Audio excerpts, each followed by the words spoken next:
안녕하세요. 알파기네 경제뉴스입니다. 지구촌 하얗고 터질 때마다 시선 집중. 로키드 마틴 하나에어로 방산주 뜬다. 문희로 매일경제 기자고요. 조회수는 2건입니다. 방산주의 경우는 전쟁의 유무나 방산 정책 변화에 따라 예상치 못한 이익률 변동이 큰 편이다. 특히 국내 방산주는 방위사업청이 매기는 지체상금이란 변수가 있다. 지체상금은 납품 예정 기일에 비해 실제 납품 날짜가 늦어졌을 때 발생하는 벌금이다. 회계상 금융사들의 대손 충당금과 비슷하다. 평소 비용으로 처리되다 어느 순간 순이익으로 잡혀 이익 안정성을 낮추는 요소다.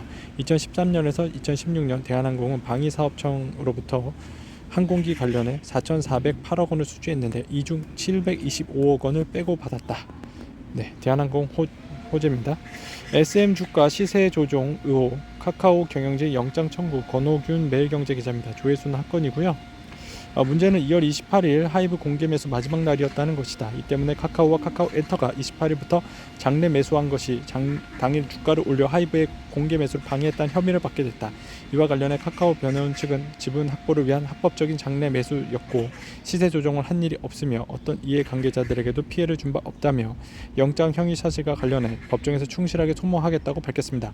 알파기온 2024년 카카오뱅크 카카오페이 경영권 발각 알리바바 인수. 죽수는 이스라엘주, 미국 기술주는 선방중. 매일경제 김인호 기자입니다. 조회수 없고요. 12일 뉴욕 증시에서 이스라엘 첨단 산업에 투자하는 상장지수 펀드 ETF인 아크 이스라엘 혁신 기술 펀드 IZRL은 전날보다 1.96% 하락해 한 주당 17.02달러의 거래를 마쳤다. 이스라엘판 9.11 사태를 즈음해 최근 5거래일간 해당 ETF 시세는 5.4% 하락했다. 이스라엘 주요 기업에 투자하는 iShares MSCI 이스라엘 ETF 역시 같은 기간 7.8% 내려갔다. 뉴욕 증시에 상장된 이스라엘 파운드리 업체 타워 세미컨덕터 TSEM 자율주행 시스템 기업 모바일 아이 LBLY 주가는 같은 기간 6.8% 9.4% 떨어졌다. 알파기온 11월에 이스라엘 주가 상승. 전쟁이 나면 주가는 오릅니다. 대한항공 아시아나 화물 매각 속도 낸다. 매일경제 나현준 기자입니다. 조회수는 없고요. 13일 투자은행 IB업계에 따르면 아시아나 항공 화물사업부 매각과 관련해 국내 저비용 항공사인 LCC인 에어프레미아, 에어인천, 제주항공, TA항공, 이스타항공 등 5곳이 인수 의향서 LOI를 제출할 것으로 알려졌다. 이들을 대상으로 11월께 기업설명서 IM을 배포할 것으로 예상된다. 대한항공은 다음 주까지 LOI를 접수 마무리 지을 것으로 보인다. 이후 11월께 IM을 배포하는 방향으로 일정을 정한 것으로 알려졌다. 대한항공이 아시아나 화물사업부 매각을 검토하는 것, 기업 결합에 대해 유럽연합 EU와 미국, 일본 승인을 이끌어내기 위함이다. 알파균 안돼 승인 안 나야 알파균 경영금리 의미 있음 분쟁이 나야 되는데. 검찰 SM엔터 주가 시세 조정 혐의 카카오 임직원 3명 구속영장 청구. 한국경제 이광식 기자입니다.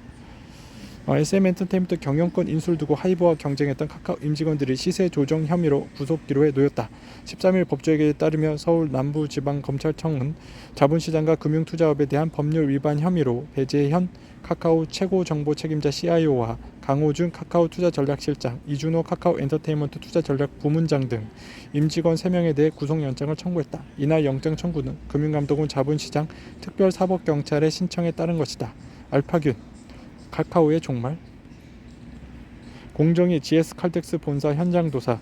한국경제 박한신 기자입니다.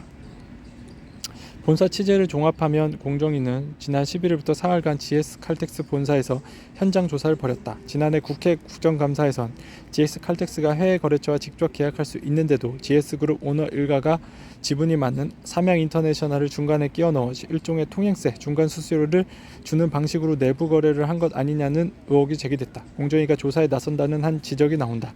이 때문에 업계에선 이번 공정위 조사가 이와 관련 있을 것으로 보고 있습니다. 알파균 합법이냐 불법이냐.